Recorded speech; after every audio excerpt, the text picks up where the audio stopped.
Halo semuanya, apa kabarnya nih? Semoga teman-teman semua di dalam keadaan sehat, dilancarkan pekerjaan maupun usahanya, amin. Ya, pada video kali ini saya mau mengajak teman-teman menyaksikan debat antara Adian Apitupulu dan Fadlizon ya. Menurut saya mereka ini selevel gitu ya, baik secara jam terbang gitu ya, ataupun pengalaman. Tapi kita akan melihat bagaimana Adian Apitupulu selalu punya celah untuk memenangkan sebuah perdebatan. Nah, ini mereka mereaction atau mengomentari saat debat capres itu berjalan ya di acaranya Mbak Natswa. Nah, bagaimana videonya? Coba kita simak bareng-bareng. Apakah dia sekarang sedang berkampanye? Nggak tahu saya, tanya presiden. Gitu loh. Tapi kalau kemudian apakah kami 03 Ganjar Pak Mahfud khawatir? Enggak. Kenapa presiden cuma satu? Rakyat ada ratusan juta dan suara rakyat suara satu petani sama dengan suara satu presiden. Jadi daripada saya walaupun presiden dengan approval rating yang di atas 70%, walaupun presiden yang gini. Approval rating 70%. yang anaknya saat ini menjadi calon wakil presiden, Ya. Oke, approval rating 80% ya. kata Bang Fadli. Mau 70%, 80% itu bukan karena Jokowi loh. Jadi kalau misalnya kemudian dia mau ngambil anaknya Jokowi, ya silahkan. Dia mau ngambil Jokowinya silahkan. Kenapa? Yang membuat Indonesia menjadi baik bukan Jokowi atau anak Jokowi, tapi program-program Jokowi. Adanya di mana? Nawacita. Nawacita yang dulu mereka tolak mati-matian. Nawacitanya di mana? Di Ganjar Pranowo. Ambillah Jokowinya, ambillah anaknya, kita ambil programnya. Silakan rakyat mau memilih siapa, mau memilih manusianya atau programnya. Kenapa? Menurut saya program-programnya Pak Ganjar Pranowo itu Nawacita 3. Kenapa saya tahu? Isinya sama. Merupakan turunan dari program Nawacita 1, Nawacita 2. Yang pertama kali mereka tolak terus menerus. Saya boleh baca satu puisi? Silakan. Boleh? Bagaimana ekstrimnya penolakan itu? Silakan. Sebentar. Mau saya tabok rasanya ketika kau enteng berdusta soal dana gempa hingga SMK. Mau saya tabok rasanya ketika kau enaknya naikkan harga, menyusahkan jutaan rumah tangga. Mau saya tabok rasanya ketika kau impor beras dan gula, petani hancur panen menderita. Sebagian saja. Tapi kalau kemudian dia berubah mendukung, setelah dari mau nabok-nabok jadi ngelus-ngelus, yaitu kan proses sejarah, politik sejarah ya, yang selalu berubah, tidak pernah tetap, dinamika politiknya lah. Apakah itu jadi persoalan buat kita? Enggak. Bahwa Prabowo Gibran bisa memenangkan dengan sekali putaran saja. Bagaimana Bang Adian? Kampanye positif melebihi Gangnam Style sangat menarik sehingga bisa sekali putaran. Kalau sekali putaran itu bisa kita perdebatkan ya. Tapi kalau menurut saya, selama gemoy itu bisa menjawab lapangan pekerjaan, selama gemoy itu kemudian bisa membuat harga pupuk murah, selama gemoy itu bisa kemudian membuat sekolah gratis, pengobatan gratis, ya mungkin rakyat bisa milih gemoy. Tapi bisa nggak rakyat kelaparan dikasih gemoy, rakyat butuh pekerjaan dikasih gemoy, rakyat di PHK di mana-mana dikasih gemoy. Nah, harga beras naik, impor kasih gemoy. Gemoy ini tidak menjawab apa-apa. Betul dia lucu, tapi apakah lucu itu memang diinginkan oleh rakyat dalam pilpres? Kan tidak. Rakyat butuh jawaban dari persoalan-persoalan hidup dia. Sudah sekian lama menderita, miskin, susah dan sebagainya. Ayo dong, jangan kita bikin lucu-lucuan. Kita jawab dia dengan konkret. Kebijakannya apa, programnya apa, jalan keluarnya apa dan sebagainya. Saya pikir pemimpin yang baik adalah dia yang sanggup memberikan jawaban terhadap persoalan-persoalan rakyat.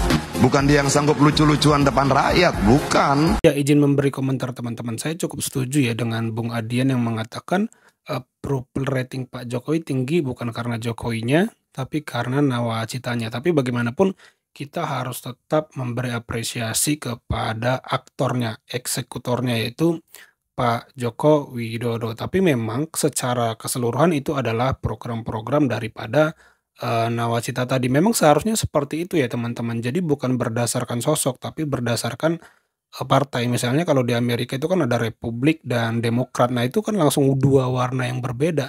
Misalnya Republik lebih ketat, lebih konservatif gitu kalau tidak salah. Artinya lebih dalam hal pajak, dalam hal ekonomi itu gambaran visi misinya pasti sangat berbeda dengan Demokrat misalnya. Saya tidak terlalu hafal detail sih, tapi memang harusnya itu seperti itu. Nah, belum tentu kalau Gerindra yang pegang kekuasaan apa ya, gaya program-programnya itu akan seperti Jokowi di periode 1 dan 2-nya, sekalipun ada Gibran di sana. Karena yang mewarnai itu pasti, partainya juga akan mempengaruhi sangat besar gitu. Jadi bukan karena sosoknya doang gitu kalau menurut saya. Saya khawatir pada debat kali ini apapun persoalannya jawabannya adalah makan gratis. Ada data BPS yang mengatakan secara tegas bahwa sebenarnya anak-anak Indonesia tidak kekurangan makan. Jadi jauh lebih penting menghadirkan pendidikan gratis kepada anak-anak kita. Jadi dana 450 triliun yang akan dialokasikan oleh Pak Prabowo untuk makan gratis jauh lebih tepat sasaran apabila itu dialokasikan untuk menggratiskan pendidikan anak-anak kita dari mulai prasekolah sampai kemudian SMA. Ya gini loh Fadli John ya, bandingin boleh-boleh saja, tapi nyebut otak lamban tuh nggak bener loh. Apapun itu ya, itu ada, lu googling aja. Itu artinya, itu kan sama artinya semua yang menginginkan internet itu otaknya lamban. Itu apa ya? Bisa nggak sih kita bicara tanpa menghina? Bisa nggak sih kita mendapatkan pujian tanpa harus mencaci gitu loh? Yang kayak begini, apa seorang calon presiden bicara otak lamban? Apa ya? Internet itu kebutuhan. Bukan persoalan kecepatan otak kok, bukan persoalan daya tangkap kok, tapi bagaimana kita bertransaksi ke luar negeri dan internet dan sebagainya. Bagaimana kita melakukan aplikasi lain segala macam termasuk belanja negara. Ya, dalam debat Capres kemarin Pak Ganjar mengkonfirmasi ucapan Pak Prabowo yang mengatakan otaknya lamban yang menginginkan internet gratis. Bagi saya pribadi, jawaban Pak Prabowo yang mengklarifikasi bahwa itu konteksnya dia membandingkan dengan makan gitu. Orang miskin lebih penting makan. Dengan apapun ya, saya tetap nggak setuju ya bahwa orang yang menginginkan internet gratis itu dibilang otaknya lamban. Saya tetap nggak setuju dalam konteks apapun, dan bagaimanapun Pak Prabowo coba merekonstruksi, mengklarifikasi argumentasinya, mengkontekstualisasi ulang agar itu menjadi logik gitu. Menurut saya tetap tidak logik, karena kalau makan itu ya, makan tuh ya sekedar kenyang, sekali doang kan makan siang gratis. Nah, tapi banyak orang nasibnya berubah itu kalau teman-teman tahu dari internet. Lihat sekarang banyak lahir kreator baru ya yang merubah nasibnya karena internet, karena aplikasi YouTube, TikTok dan berbagai media sosial lainnya itu kan karena ada internet. Jadi benar-benar internet itu mentransformasi ekonomi, nasib orang tuh banyak yang berubah 180 derajat tuh dari internet. Jadi menurut saya tidak bijak Pak Prabowo dalam konteks apapun, sekali lagi saya tekankan ya, dalam konteks apapun tidak tepat menyebut orang yang ingin internet gratis dan cepat itu lamban. Karena banyak hari ini nih, banyak orang yang menggantungkan hidupnya itu dari internet.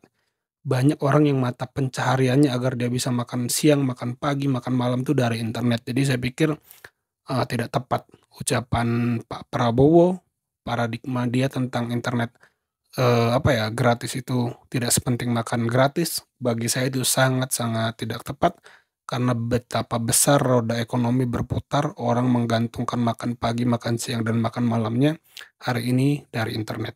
Ya, itu aja teman-teman video kali ini. Terima kasih buat teman-teman yang sudah menyimak sampai selesai. Jangan lupa di like videonya, di subscribe channel ini. Sampai jumpa di video saya selanjutnya.